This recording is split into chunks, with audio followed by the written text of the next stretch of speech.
All right. Well, the Young Turks. It's one of those shows. Hang on, man. Hang on. We're going for a effing ride. I'm telling you, we're going to go up, we're going to go down, we're going to go all around. This show can explode upon impact. This show, piloted by a former Muslim. Watch out. Get out the way, yo. Get out the way. All right. Now, we're going to start explosive right off the bat. Now, look, important developments in what's actually happening with the health care bill. Yeah. We'll save that for a little later, okay? What we're starting out with is explosive conservatives, crazy conservatives. Now, the Eric Cantor story, I wish we were on earlier. I'm going to explain that in a little bit, okay? That's a juicy story, okay? But first, we're going to start with crazy conservatives who are on the warpath, okay? Now, you know all the things they've done, throwing the bricks through the windows of the Democratic Congresswoman's offices, apparently shooting at one of the offices, the white powder now sent to Congressman Weiner's office. That's a new development. Threatening messages, pictures of nooses. Congressman Perriello's brother's house was targeted. They put the address on the line. They thought it was the congressman's house. The idiots, of course, got the wrong address, went after his brother. They cut the gas line, which sounds very, very dangerous. The FBI is investigating, and it adds up and it adds up. Now, Bart Stupak is a guy who's actually a conservative Democrat. He's pro-life. And, in fact, he got a very stringent pro-life, anti-choice, whatever you want to call it, as part of the bill the first time around in the House, guidelines, right? And the second time around, there was a lot of argument over that, but he made the president promise to do a presidential order, which the president did do, saying that under no circumstances will the federal government fund abortions, okay? So basically, mission accomplished.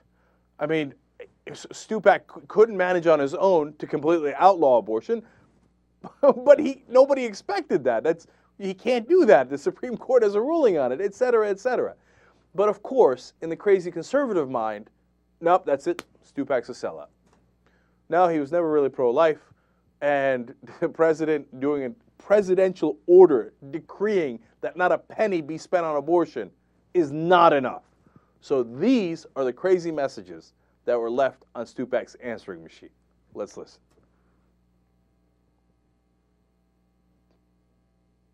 Congressman Stupak, you baby killing you turncoat son of a I hope you bleed out your ass, got cancer, and die.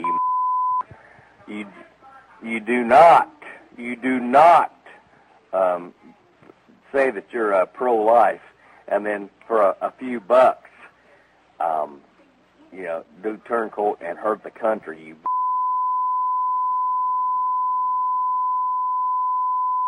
I hope you die. You are a bastard and a baby killer. You will rue the day you did this, Mr. Stupak.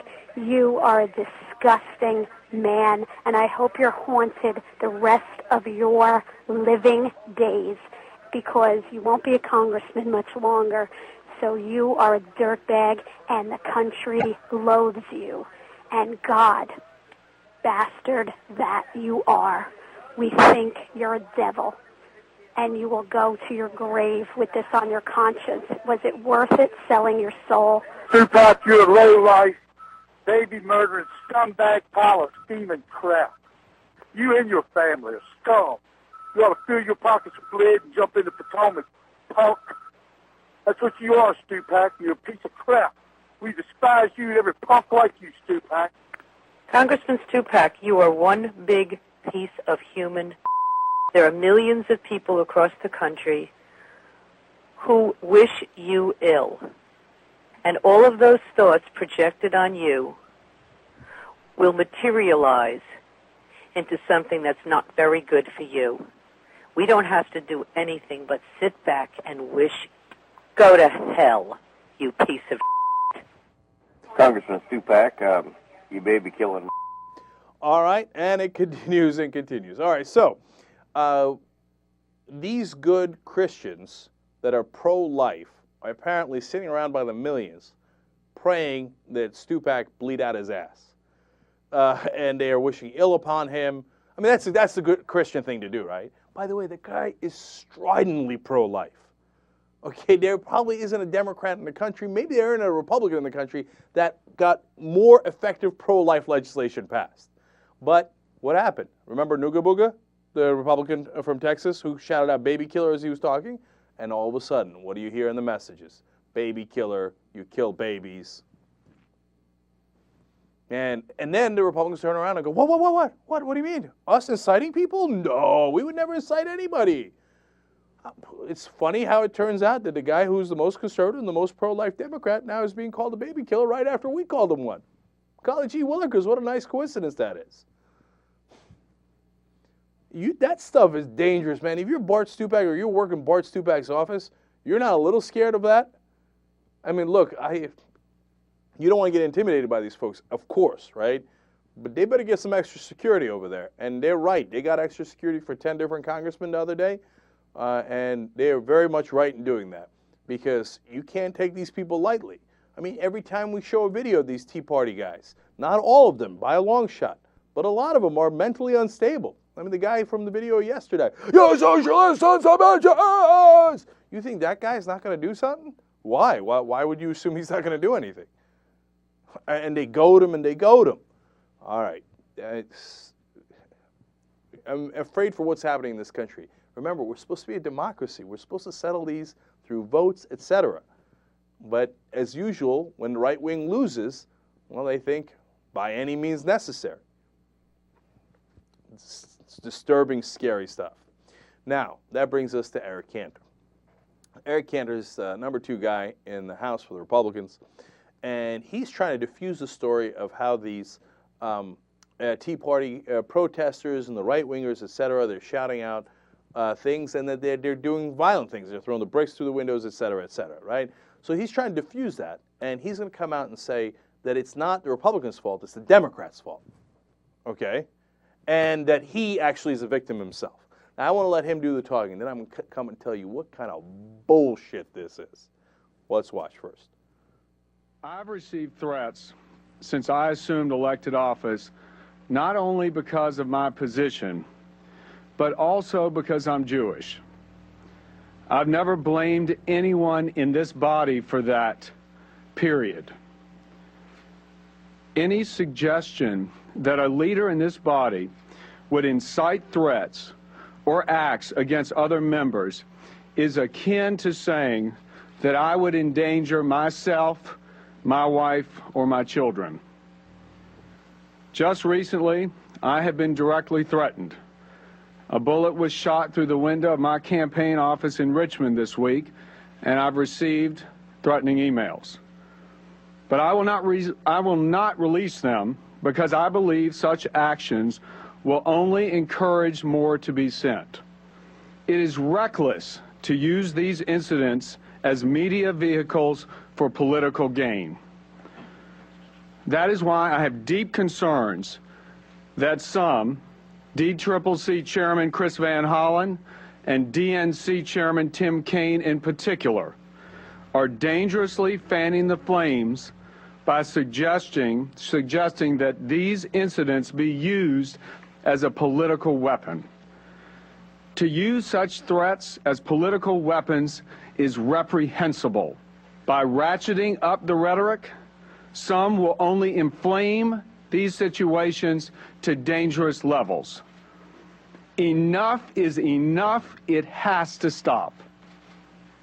We need to move forward and get back to addressing the important issues facing our nation and let law enforcement handle these situations. Thank you. I mean, wow. Okay, so he's going to take right-wingers becoming violent against Democratic congressmen and blame the Democratic congressman for complaining about it. He's like, what? Now you just take your bullets and your bricks and you deal with it, okay? You be quiet about it.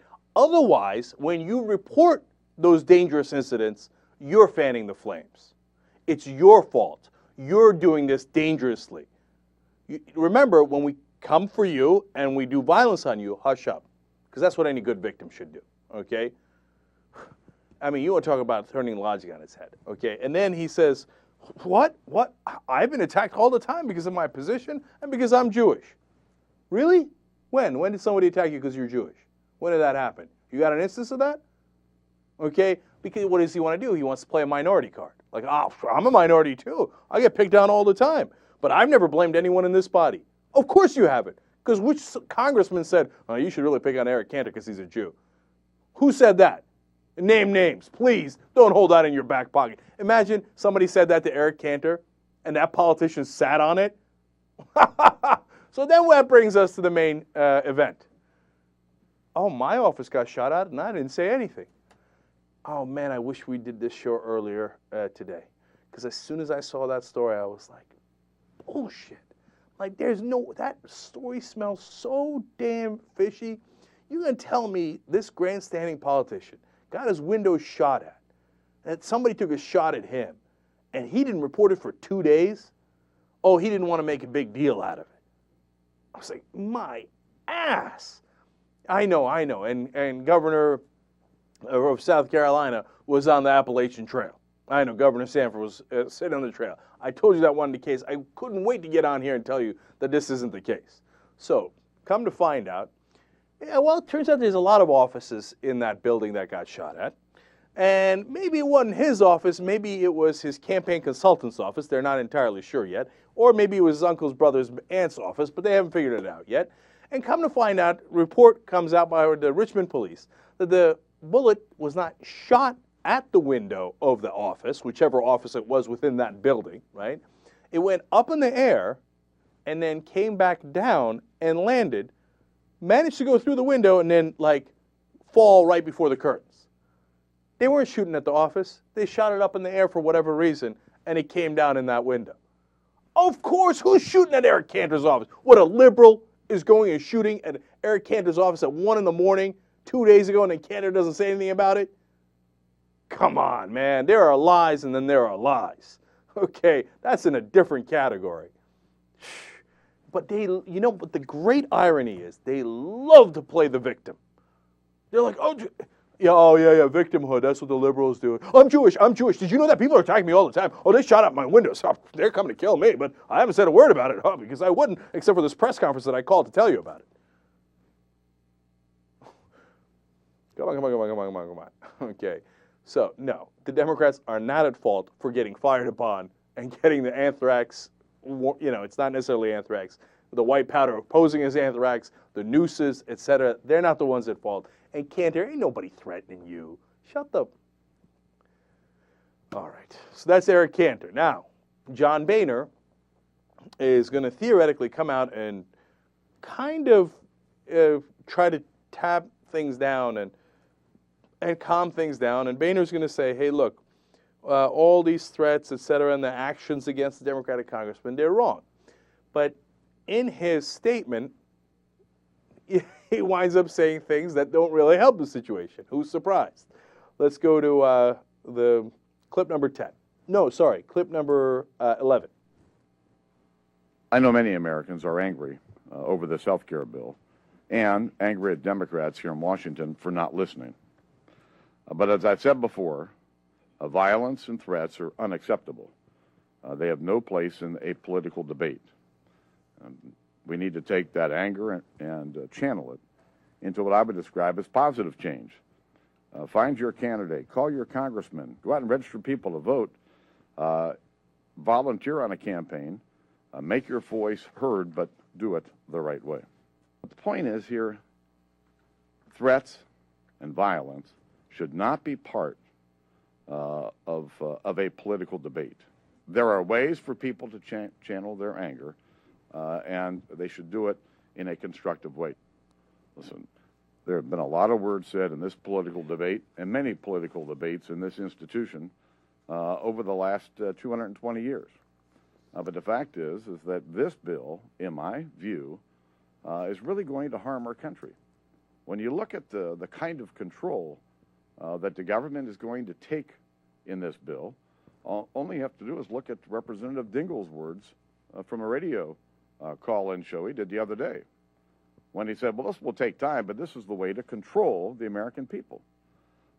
I just think that this is a dangerous experiment with the best health care system in the world. All right, so let's get a hold of all the things he said. Perriello came out and was steaming mad about that because he's the one that was targeted. And actually, it was his brother, but they cut the gas line, et cetera. That sounds very, very scary. So he's like, look, they threaten our family, and you're going to come out here and make a statement about how, oh, it's, we shouldn't do this, violent way, but channel that anger into positive directions. Perriello's like, how about you don't channel the anger? Okay, how about you stop channeling the anger so these people stop coming after our families? And what does Boehner do right afterwards? He says, oh, but this health care bill is dangerous. They're trying to take over everything and control your lives. You going to let them do that? I mean, you might want to channel all that anger, that righteous anger you have that is so good and just, in the right direction. I'm not saying anything. I mean, have I said anything? No, right? Oh, I'm cool, yeah. Okay, look, it could be a lot worse. Okay, I thought Cantor's was a lot worse. Okay, but again, there seems to be a little bit of the blaming the Democrats. What they did is dangerous, not what we did. And if he was going to come out and try to control people and bring the temperature down, I don't think this was the most effective way of doing it. Okay, by the way, as I was listening to that, I was like, damn it, as soon as I knew the Cantor story was BS, I should have tweeted it out. Then I'd at least have on the record. Because I didn't believe that story for a second. See, and then the other thing that it made me remember is the Lou Dobbs story. Remember? They go out hunting, and somebody does, and he lives in an area where they hunt, and somebody shoots a gun from however long and far, and it goes ding, and falls down in front of his house. Okay, and the cops are like, no, they didn't shoot at your house. This gun was shot for completely different reasons from completely different areas. By the time it got to your house, it had no impact whatsoever. He's like, oh, they're coming to get me. Oh, they are. I'm a victim. Same thing with Cantor. These Republicans are unbelievable. All right, now let's give you what actually happened to the health care bill. Okay, once we got past all the nonsense and the violence, right, and the threats of violence. It turns out the Republicans got him. They found a little glitch. Oh, Anna, you're going to love this story. Okay, so every single part of the bill was challenged, right? So they're like, okay, that one is not cannot go through reconciliation because it doesn't affect the budget or it doesn't cut the budget, et cetera, right? And that one and that one and that one. They challenged all the clauses until they hit on two. Now, one's a technicality. It's not important at all, right? The other one, and both sides agree it's not important, it's just, haha, we got you and you have to change that, okay? So that's true. The second part is, well, you see, taking away the money for the Pell Grants and saving the $61 billion, the ones that went to the private bankers that just wound up keeping the money, that makes sense, and I love that they took that out. And that's fine, and that passes reconciliation. The one thing that doesn't, and now will be removed from the bill, is to take that money and give it back to the students. So the only thing in there that we were like, hey, you know what, it's not enough, but at least it was headed in the right direction, has now been removed. Okay, again, it's not a total loss, because I love that $61 billion doesn't get wasted no matter what. But the college students, unless they pass a new bill, are going to get squat from it. Congratulations, Republicans. Nicely done. You can take that victory back home and hang a mission accomplished banner on that one. And you know the thing is, they'll brag about it. They'll be like, oh yeah, we got the money removed from kids. Dude, you think you're getting an education? Hell no. You think you can get an education? Hell no, you can't, as John Boehner would say. So there goes that. So now what they got to do is they got to bring it back to the House. Okay, so that historic vote,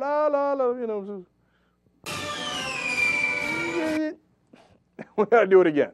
Okay, so, but there's no problem. It looks like Pelosi's confident that they're going to pass it again just without that one provision and fix the technicality to bring it back to the Senate, and they vote on it, and then finally it gets done. So the Republicans did not manage to kill the bill in any way, shape, or form. They delayed it by a couple of days, and it cost a lot of students their tuition. If anything describes the Republican Party, that is it right there. Casper, go. Let them have it. Okay, so you talked about how the Republicans will be bragging about this, right? Yeah. The reason why they brag about it is because they feel that students should not have the sense of entitlement. They shouldn't believe that education is something that is given to them. It's a privilege. So in other words, for Republicans, it's a privilege for rich people. It's not a privilege for those who cannot afford it.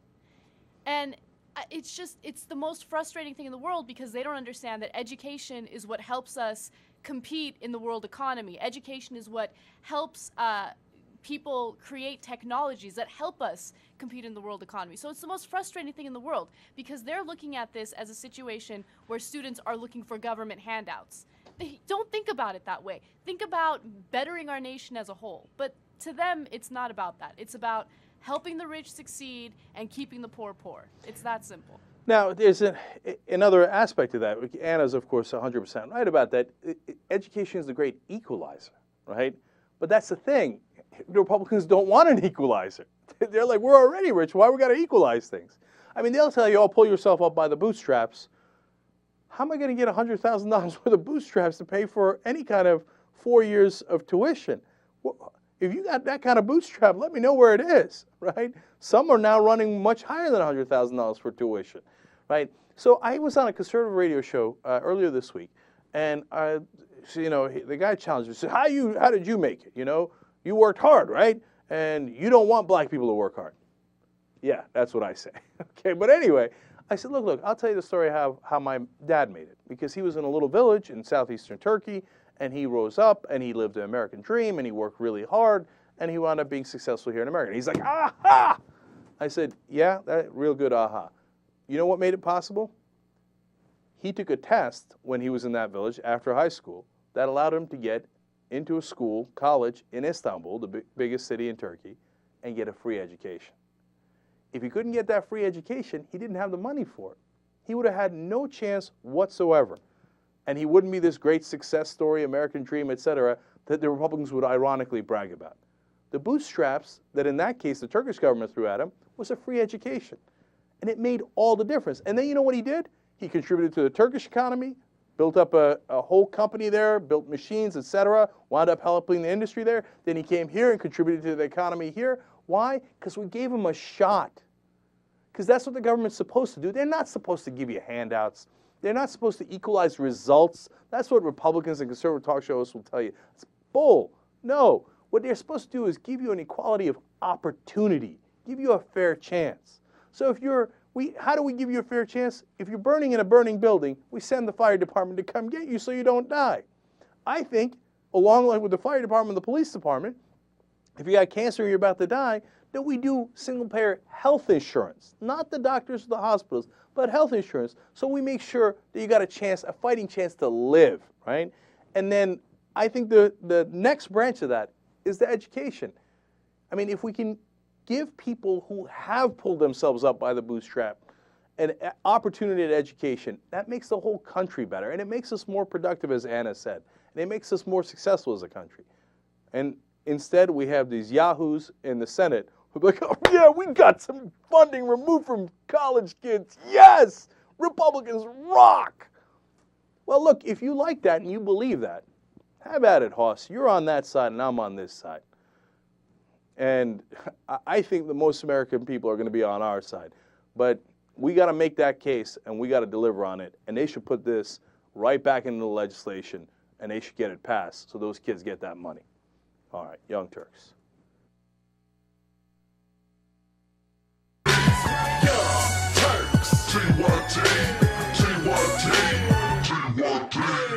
All right, welcome to the Young Turks. I am your host, Cenk Uygur. The legendary J.R. Jackson, DJ Triple J, Reverend J.R. Jackson, is producing the show and the first ever internet TV director in the history of mankind. Been around all this time. The first guy to do it was Jesus Godoy. That's what he does. He directs the show on theyoungturks.com. Watch out. He's coming. All right. I hear Jesus is coming. All right. Now, we've got a fun and exciting hour ahead for you guys. We're going to start off fun right away. We're not playing around today. Anthony Weiner goes in Bill O'Reilly's house. He's coming to his house. And he's going to take him on. Frontal assault. Now, I want you to watch it. The whole thing is good. Weiner is not holding back at all. But, you know, at the end, I have some surprising conclusions. Uh-oh. All right, let's watch the video together first. Continuing now with our lead story, the Obama administration trying to expand federal power. Joining us from Washington, New York Congressman Anthony Weiner. So you read my talking points, Congressman. Where am I going wrong? Well, you have a couple of factual things wrong. First of all, there's nothing in the bill that has any health records being revealed to the federal government. There's nothing that has the IRS finding out your health insurance status except whether you have insurance or not, and that is whether you're going to claim it in order to be able to get your deductions. All right, Look, let me challenge. Number one, on the health records, if you read the Wall Street Journal today, there's a big article that in order for the federal government to make decisions on who gets what, you're going to have a review panel of some kind to look at people's status. So I'm not sure you're correct about that. Here's the mistake you're making. Here's the mistake. And they are going to aggregate like they do now things that are going on in the healthcare economy, but they won't know a single thing about Bill O'Reilly's healthcare or Anthony Weiner's healthcare. They will be going to hospitals and say, how many gallbladders are you taking out? How much did it cost you? What procedures were more efficient, less efficient? What kind of rates did you have? That's not, to say that people are going to lose control over their health records is deceptive. It really is. Well, but the point that you're fundamentally making here, wait. If there is a controversy about a procedure and an American, that decision is out of the Americans' hands, out of the doctor's hands. It's in the federal government. No, you're misunderstanding. You're misunderstanding. Right now, for the last 50 years, tomorrow, we're always going to be, since we're big providers of health care, we in the federal government, but to taxpayers with taxpayer dollars, we're always looking at what things work well and what things don't.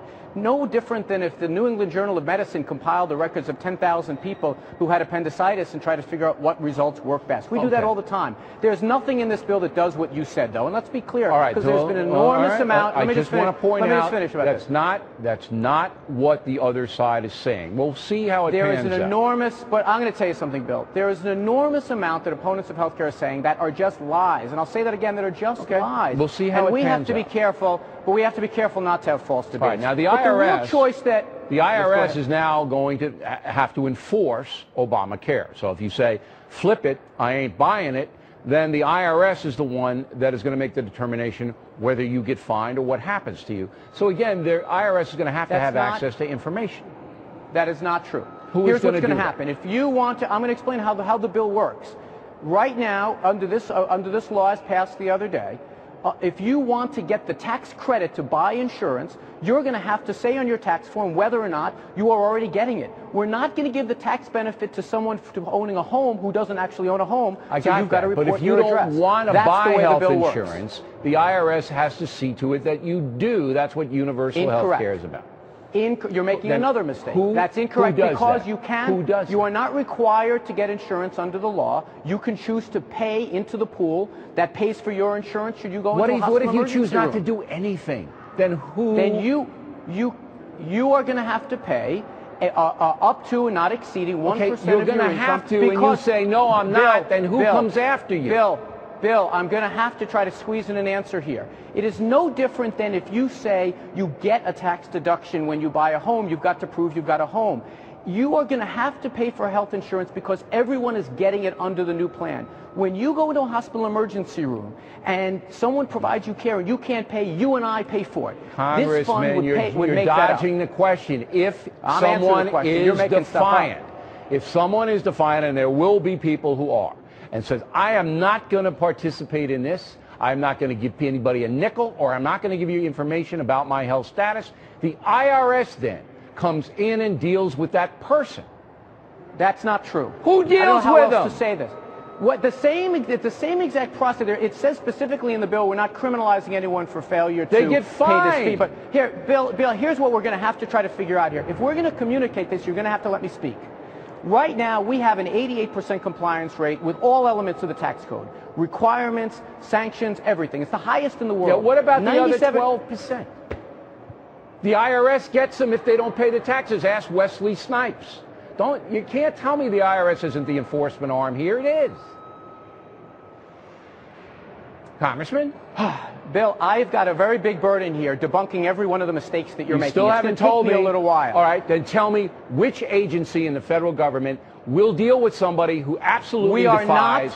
Which one? Watch this, Bill. Bill, watch this. We are not criminalizing people who fail to comply. Do you understand? They have to pay a fine.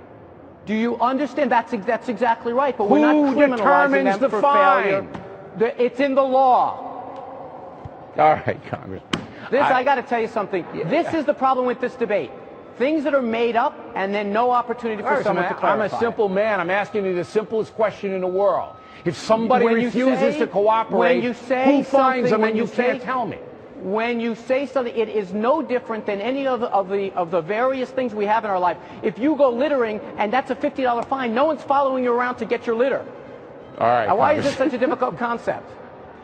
I know I'm not a smart man, but I love you, buddy. You've got to stop making up stuff about the bill. I'm trying not to make it up. Stop. But I still don't know who levies the fine, and we'll try to find out tomorrow. Well, next time you'll let me answer the question. We'll get to that. Next time. I asked it 5 times, Congressman.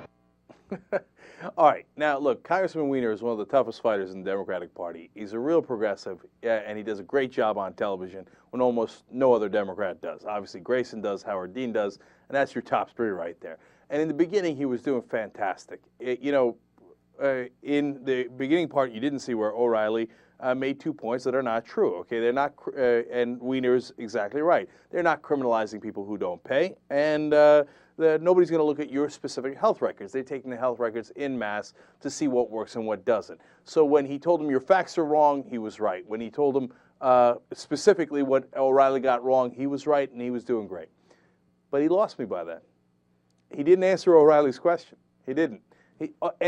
O'Reilly was asking who pays the fine. I don't know why he didn't answer the question. I presume it's the IRS who looks into whether you're going to be fined or not. And there's nothing wrong with that. As Weiner explained, look, if you that you have a mortgage, so you can take a mortgage deduction in your taxes, well, somebody's got to look into it. We already do that. It's not like there's some new evil government entity that's going to look at your health records, etc.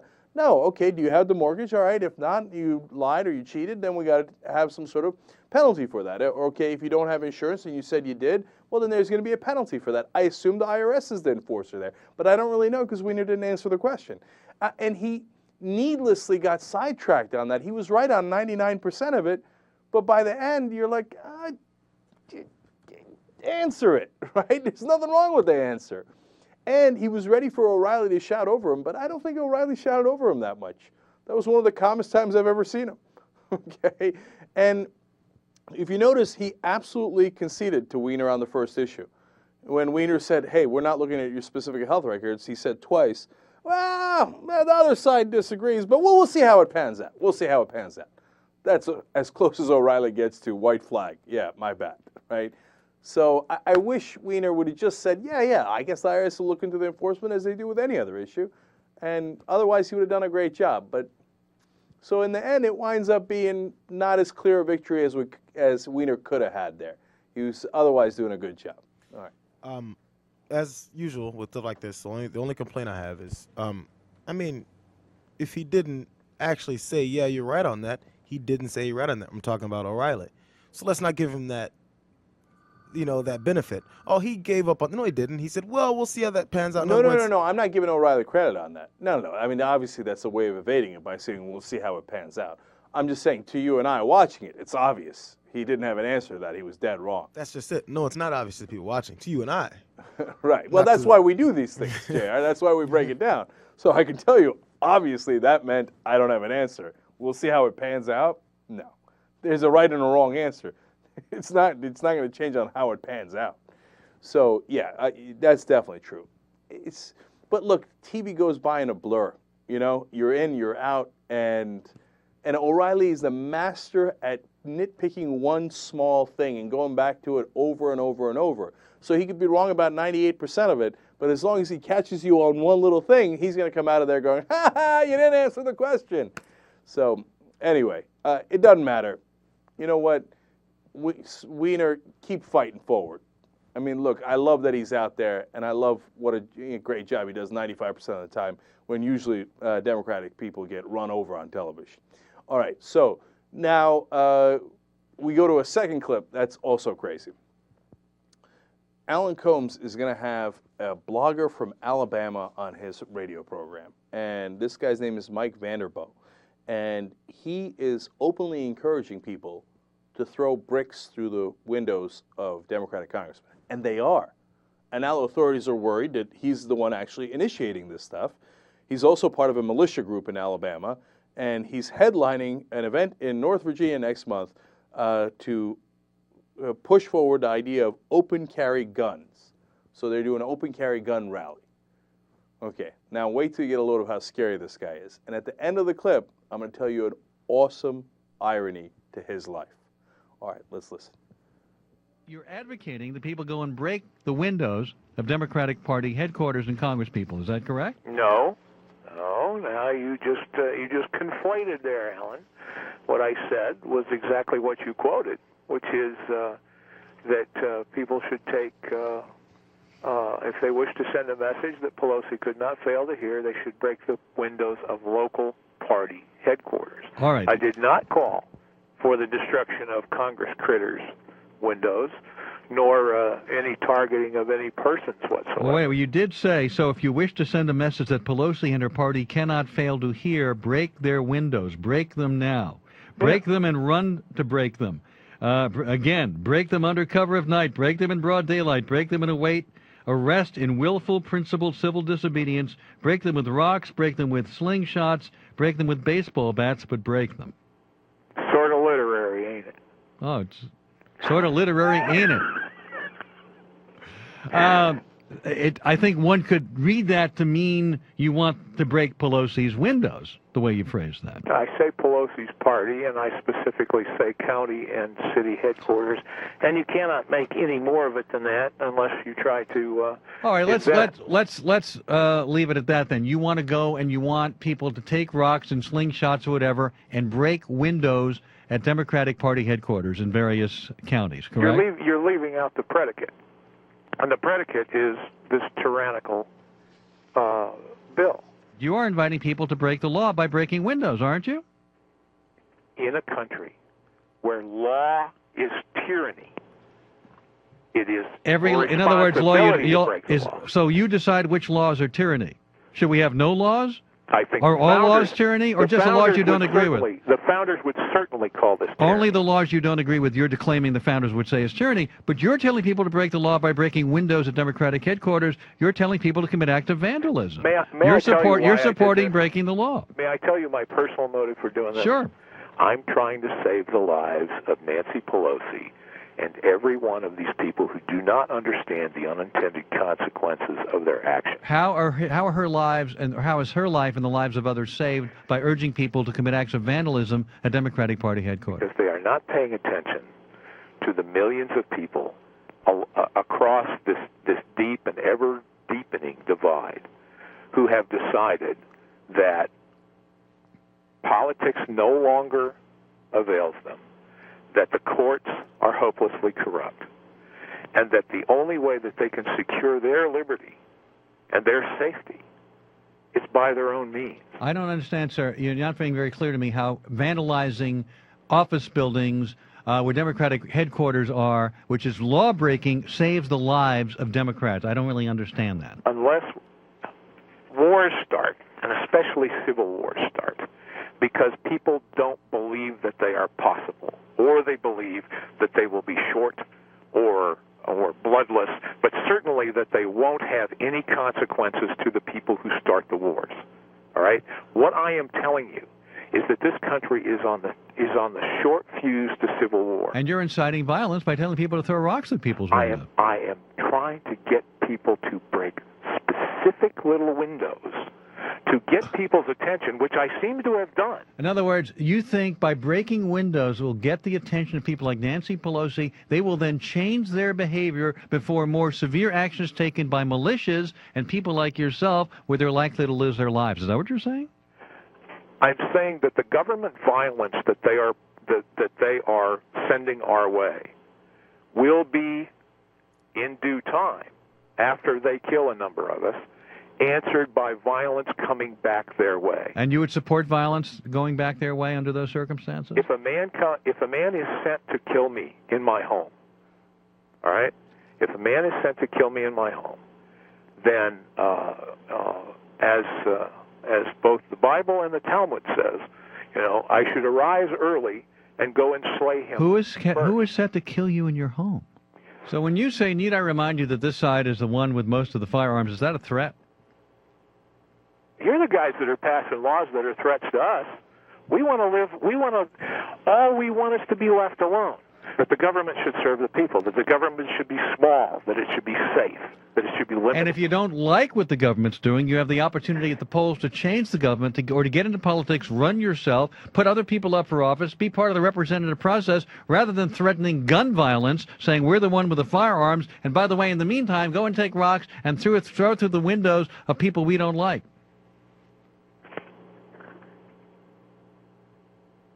Yes. At the end, I guess he just admitted it. Alan did a fantastic job in there. But that was really important because that showed you the chain of logic. Chain of logic is you're passing laws that threaten us, as Fox News keeps telling them, the Glenn Becks of the world. These laws are threatening, they're threatening. That leads to a tyrannical government. And then that tyrannical government is ready to kill me in my home. According to this guy's logic, you all heard it right there. And if you're going to kill me in my home, I got to strike first. And I'm the one with all the guns. So what I got to do, since you're going to do all this stuff to me, is kill you first. And that's why it's scary. And, you know, we talk about it in theory a lot, and then you see outbursts of it throughout the country. But here's a guy, a conservative blogger, a Tea Party blogger, who is just flat out saying what these people are thinking, which is the right-wing commentators, I guess including himself, have people so spooked. They think that the government's really going to take over their house and they're going to be tyrannical and they're going to arrest them or kill them. They've got these conspiracy theories in their head. Like the government's going to come and bother trying to, kill this Alabama blogger? Why? You got to be crazy to think that. Well, you also have to be crazy to say, let's throw bricks through their windows and then if we need to, kill them. Should the authorities be looking into this? I'm going to give the biggest, of course, of my life. Of course they should be looking into it. Of course. Man, during the Bush administration, they looked into vegans and Quakers. They're like, oh, these guys, the vegans, they're not eating meat or butter or milk. They sound dangerous. Quakers. Do you know what Quakers are? Their whole thing is they don't fight. And that's what the Bush administration looked into because, they were on the left-hand side. You never know what they're going to do. These guys are saying, hey, we're going to come and do you damage. We're going to do you harm. First with bricks, then with guns. If our government doesn't look into that, and then what the crazy thing is, okay, and this is how paranoia feeds itself. Because they say we're going to come and hurt you, right? And so when the government very, very rightfully, I hope, looks into that, then they say, oh, you see that the government's coming for me, this tyrannical government. Yeah, that's right, because you said you were going to throw a brick through their window and then you were going to grab your gun and do something else next. They say, oh, no, I knew it. I knew they were coming for me. And that's how this cycle of violence gets fed. And it gets fed by the conservative media. Now, are you ready for the irony? Okay. Of course, despite his charges of socialism and fascism, as Think Progress points out, our good blogger here, Vanderboog, is dependent on Social Security disability benefits to be able to make it past, to make a living, if that's, making a living, getting by. If you take away Social Security disability benefits, he's in a world of trouble. Get your tyrannical government out of my house, except for all the money you pay me. Okay, you want the government out. Are you sure, Vanderborg? Are you sure? Because, we can get those Social Security benefits back and then see how that suits you. They have no idea what they're even fighting over. This isn't about the government. This isn't about health care. This isn't about any of these policies. This is about a social and cultural anger and hatred and fear that the right-wing media is building in the country. And they're getting them to lash out in irrational and violent ways. There's a danger coming here. And then when it happens, as I've said a million times, they'll turn around and go, no one could have seen it coming. I see it coming. It's right there. Young Turks.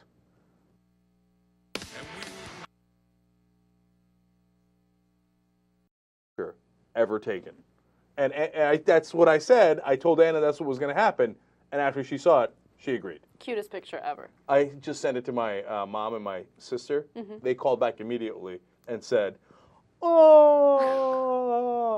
So if you become a member, you get all those old post games. Make sure you check out Mondays. All right, let's go forward. All right, turns out that At the Movies has been canceled. It will air its last broadcast on the weekend of August 14th. Elbow from the sky. No, but this is a very interesting story. You know why? Because Roger Ebert was talking about the reason why it's canceled, and he says, look, it's the old way of doing movie reviews, it's outdated, and I'm going to shift gears to new media. Yeah, now, of course, Ebert wasn't on this version, and we know the guy who replaced him originally was a fellow by the name of Ben Mankiewicz. And no, I love this cancellation, and I'll tell you why. And I'm a bad man, and I shouldn't say that, but nonetheless, because of several things. Number one, so Ben and Ben were doing this show last year, right? And the ratings are going down. And I kept saying, I talked to Ben about this only 1.5 million times, right? And I'm like, look, dude, TV's dead. I mean, they're getting chipped away, and they're going to try to bring a young audience to sit there and watch for a half an hour an old school movie review show. I'm like, this ain't 1978. It's never going to work. And I'm saying that to him while he's doing it, right? I'm like, I feel bad, but look, that's the situation. I'm like, it's a tough, tough battle. So then they get rid of Ben, and then they bring in these two new guys, A.O. Scott, etc. Good critics, New York Times, etc. Nothing wrong with them. Don't get me wrong.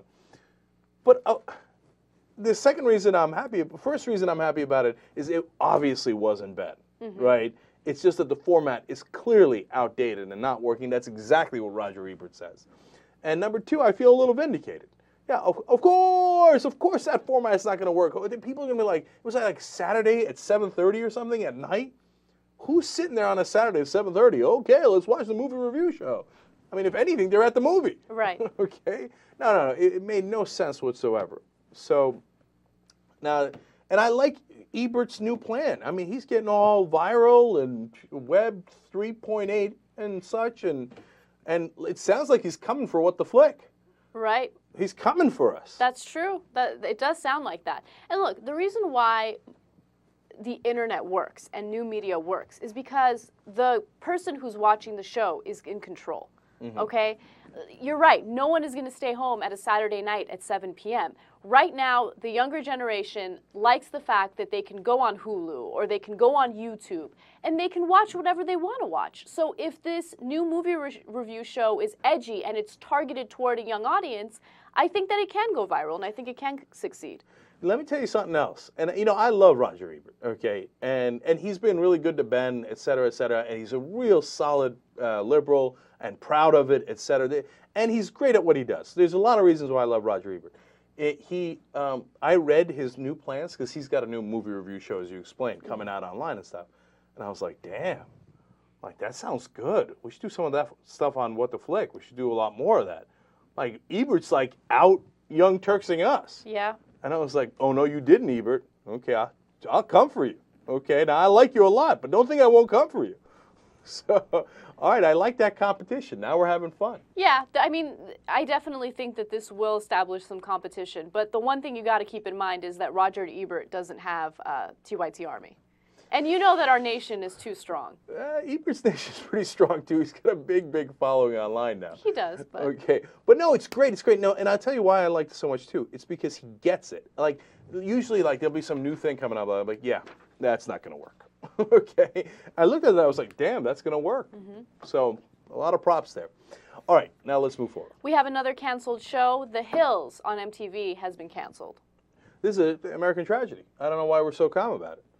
You know, this last season, I haven't heard much about it at all. Ever since Lauren Conrad left and they brought in this girl, I forget her name. Okay, well, that's the problem with The Hills, right? Isn't it? People forgot her name. You know what's happening at the Conrad house right now? Lauren Conrad doing a little jig. She should do a jig. Yeah, she's like, oh, what happened now? Oh, no, it's cool. You don't need me. Go ahead. Oh, no, it's an elbow from the sky. Canceled. What happened now, bitch? Okay, who made you? Okay, by the way, I don't know a thing about The Hills. but I know Lauren Conrad left, and that was an issue. Right. Look, the reason why I like this story is because, first of all, Lauren Conrad is the one girl out of that entire cast or whatever that didn't sell out. Like, she didn't go whore herself like Heidi Montag did. Oh, right? really? She kind of kept it classy. Like, I think the raunchiest thing she ever did is pose in a bikini for several magazines or something. But I mean, she was the one who never really whored herself out. And she was focusing on her own fashion line, and she actually had legitimate work outside of the Hills, right? So, you know, when she ended it, I was like, oh, that's interesting. You know, she wanted to do it because she didn't want her life to revolve around this show. So I like that. I always respected her in a little way, right? But I mean, within this context, right? I mean, I always think in those situations, like really, if you weren't rich and famous, like anybody would give a shit about your fashion line. Yeah. Okay, please. But at the same time, so what? She is rich and famous, and so she's using that in a productive way. Bless her heart. And right? her fashion line isn't bad. I own one of her design dresses. Well, you look at that. Okay, a little Conrad action going on here. All right, so the funny thing is, as The Hills now ends its reign, they're going to do one more season, and they're selling the DVD for the last season, which apparently did well, but this season not so much. And so they're going to wrap it up. I'm proud to have never watched a single minute of it. Okay. I can't think of anything you would like less, okay? You would hate The Hills. Half of it is just them at a restaurant eating and, like, looking up at the sky or like gazing at each other. Literally, that's what The Hills is. Yeah, I don't know if it's because I'm an OG and I just missed that, okay? But for me, I don't, not buying it. But I did like Montag and Spencer Pratt's antics. Right. I mean, they entertained us for a little while. They did. So now I wonder what'll happen to them. They're not going to want to let go of fame. I mean, they're going to be holding on with like their fingernails. Which is exciting because you know there's going to be some more Heidi Montag news coming up soon. Oh, and they're going to get desperate. And when they get desperate, it's going to get ugly. And so that should be fun. Look out for that. Okay. All right, what's next? All right, British health officials are blaming Facebook for a rise in syphilis in the UK. They claim that the areas where Facebook is the most popular have experienced an increase in the cases of syphilis. And they're saying Facebook has become a social networking site that allows people to meet each other for casual sex. Yeah, if I was Facebook, I would be ecstatic about this news. I'd do an ad. Facebook, it'll get you laid. Bring a condom. Okay. I mean, look. What kind of Debbie Downer twist on this on the story is it? Like everybody's getting laid because they met up on Facebook, and these officials come in with their schwang wang wang, and they're like, the number of people getting laid has increased, but so has the number of cases of syphilis. And you're like, what? We were having a good time. What you got to be a downer for? Okay, that's not the lead. The lead is everybody's getting laid. And then, yeah, there's an unfortunate side effect. But that's always going to happen when you increase the number of people getting laid. Look, if I were a British health official, right, and I was really concerned about this situation, I would focus more on PSAs that talk about protected sex and making sure you use a condom if you're going to have casual sex. I don't think casual sex is the problem. I think people are uneducated and they don't know that it's important to use a condom. So they go and they put their Johnson where it doesn't belong and, you know, or where it does belong, but should be protected.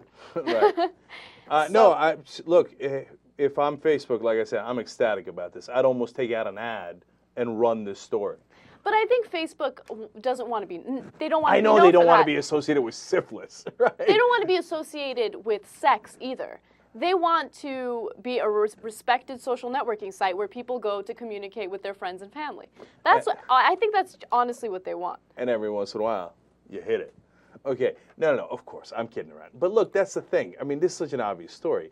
Every time you have more people interacting, they'll interact in fruitful and productive ways and maybe find everlasting relationships and friendships and sometimes even business relationships, and sometimes people get laid out of it. It makes all the sense in the world. What I like about this story is people always say, oh, they're just looking at the internet and they're not getting out. Well, apparently, no, they're looking on the internet and then they're going out and get laid, right? Well, I'm telling you, the only downside to this is bring a condom. That's it, and then you're good to go. Okay, and then Facebook it up. Go nuts. Have at it, Hoss. All right, what's next? All right, an airport worker has been warned after ogling someone or a colleague who walked through one of those full body scanners. So apparently he's a security guard who's sitting in front of the computer and monitoring the images that come out of the full body scanner. And his female colleague accidentally walked through it, and he saw her naked because of the image. And he was making stupid comments about her body, so she went and reported him. So anyway, I brought up this story because full body scanners should be a no-no. we should take them out of airports. Yeah. Super huge invasion of privacy. Not okay with it, not comfortable with it. Look, you can kind of tie this in with FISA, right? People who supported FISA would always say, well, don't you want to protect yourself from a terrorist attack? Don't you think it's important that the government watch what's going on? No, I don't think that my privacy should be invaded so we can protect ourselves from terrorists. That doesn't make any sense. Yeah, I don't think the government needs to see my balls or your titties. Okay. And look, as soon as these scanners came out, we told you, it's just ripe for abuse. Of course. Are they going to look at girls' tits? The minute they're put in, and this is going to be this is the only thing you'll hear from TSA officials going forward. And so the minute that his coworker walks by, he can't even help himself. He can't even do it to unsuspecting civilians, right? Which he'll probably get away with. But he does it to a coworker. He's like, oh, look, I saw her boobs. I saw her boobs. It was awesome. Now, what do you think he's going to do to you when you're going through and nobody's reporting his ass? Him and his buddies. No, this is too much. Can't have it. Can't play with it. Can't win with it. Okay. So can they install these at the airports? I'm with John Boehner. Hell no, they can't. Yeah, we got to put that thing on here, man. That's next. No question. No question. All right. If you let these things run amok, they will see all your boobannies. Just giving you a fair warning. It's not like TYT didn't warn you. All right. Okay, so we're done for today. But check out the post games from previous days. They were fantastic. All right, we'll see you tomorrow. Hey, hey, hey, yo. Hey, hey.